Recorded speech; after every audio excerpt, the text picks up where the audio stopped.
Joins us now in Ashkelon, Israel, near the border.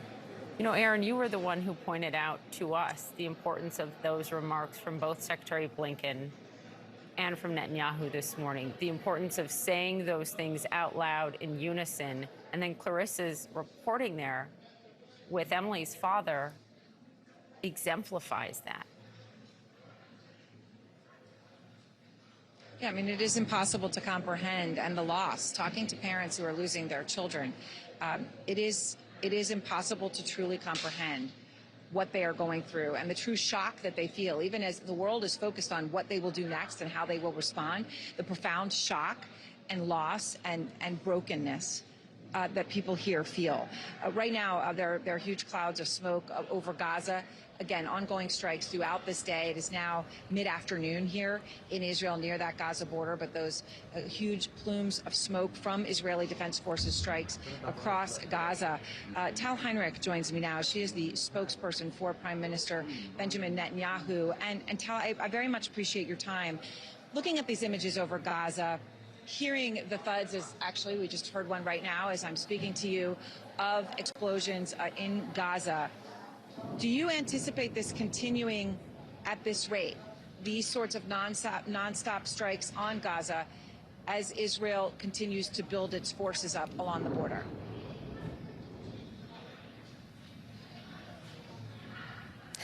Aaron, we do not know how long this operation in Gaza will take. We are very clear about our goals in this counteroffensive taking place right now. First and foremost, we said that we want to make sure that Israel's territory is secured, that all the territory is under Israeli control, true, and also that the border fence is protected. We have managed to reach this, but as you know, and you're following the reports, I know that CNN is covering it. There are certain attempts to, try to infiltrate. If it's from the north, we've had over the past several days. So that is our first goal. Our second goal is to make sure that Hamas, by the end of this war, will have neither the military capabilities nor the motivation to hurt us as they did in the coming decades. And our win, our victory by the end of this, and again, it will take as long as it will take, as the Prime Minister said, we will be remembered for the generations to come. Tal, you mentioned the north, and obviously there have been reports of skirmishes, rockets from the north. There was also reports from the IDF, right, that there have been rockets launched from Syria, and today reports of Israeli reprisals on targets inside Syria. From your understanding right now, are these opportunistic attacks coming from the direction of Syria and Hezbollah in Lebanon, or is there any coordination between any of these?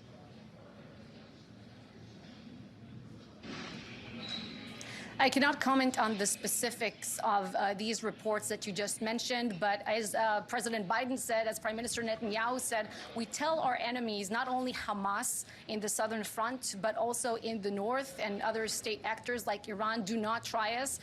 Secretary Blinken just said it in the shared statement in the press conference with Prime Minister Netanyahu. He said it very simple: don't.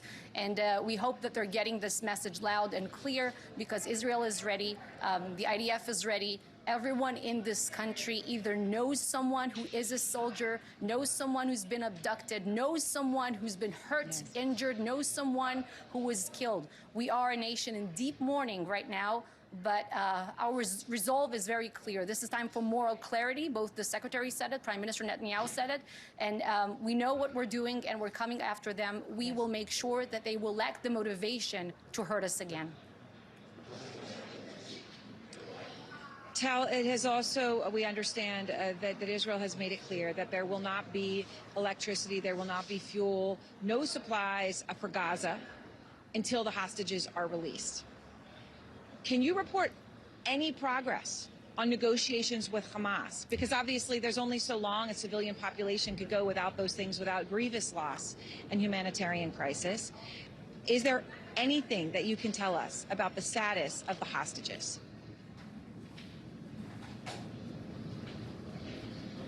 Well, I cannot expand on the status of the hostages, but what I can tell you is that we call on Hamas to release the hostages unconditionally. And the Prime Minister was very clear. They should not dare to try to hurt the hostages. We are going to win this war, and Hamas is going to pay a very heavy price. Both the Prime Minister and the Secretary, by the way, if you listen carefully to his statements, compared Hamas to ISIS, and this is exactly what this war is about. It's a war between the civilized world represented by Israel here and Hamas's savages. Tao, a follow to that, though, of course, Secretary Blinken also said, while he completely made those compared to ISIS and said the United States has Israel's back, he also said how Israel does this matters, that striving for a different standard and a value in human life is what distinguishes a democracy from the forces of terror that were just unleashed upon Israel. When it comes to Gaza, do you have any confidence that you will be able to distinguish between innocent people, innocent children there, and Hamas operatives if it comes to Israeli forces on the ground in Gaza?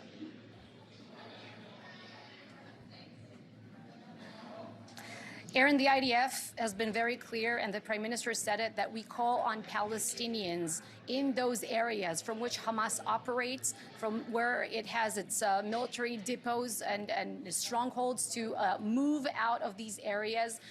They know where these areas are. We know that they know where these areas are. We're calling on them to evacuate, and every kind of byproduct of this war is related to Hamas directly. All right, Tal, thank you. Thank you very much. I appreciate your time. Tal Heinrich, of course, as we said, is the spokesperson for the Israeli Prime Minister Benjamin Netanyahu. Poppy and Phil.